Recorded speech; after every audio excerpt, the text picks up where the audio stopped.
Біреу туралы жаман ойлау. Біреу туралы жаман ойлау тәжәссүппен аңду, жақын байланысы бар және ғайбатқа апаратын ең маңызды кеселдердің бірі.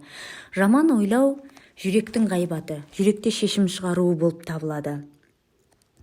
Жаман ойлау жүрегі мен ақыл-ойы мешелденген, жаратылысы бұзылғандардан шығатын жамандық.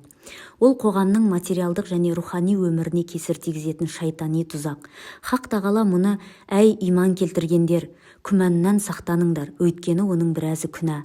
Бір-бірлеріңнің жасырын қылықтарыңды іздестірмеңдер», деп мүміндердің татулығы мен бірлігіне қауіп төндірмеу үшін жаман ойға баруға тыйым салады. Алла мен мүміндер туралы жақсы ойлау уәжіп, олар туралы жаман ойлауға болмайды. Заңсыздыққа және күнәһарлыққа салынғандар туралы жаман ойлауға тыйым салынбағанмен, ол сауап іс емес.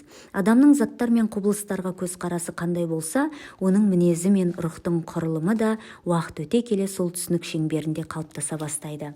Жақсы етіп көру жақсы ойлауға себеп болса, жаман етіп көру жаман ойлауға себеп. Адамның мінезі мен рухтың құрылымының қалыптасуында ой мен әрекет бір-бірін толықтыратын екі маңызды элемент болып саналады.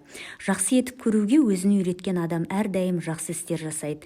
Барлық жағдайларға позитивті түрде қарайды. Осындай қалыппен әрекет еткен адам өмірінен ләззат алады. Керісінше, барлық нәрсені жаман етіп көруге үйренген адам ешқашанда әсемдікті аңғармайды, оң ойламайды және өмірден ләззатты ала алмайды. Өр рух пен мінсіз мінезді ортаға шығаратын ең маңызды күш жақсы ойлау және таза ниет. Мұндай қасиеттер адамды жұмаққа лайықты өмір сүрдіріп, айналасына да хош иіс тарайтын гүл бақшалары секілді жағымды энергия таратады.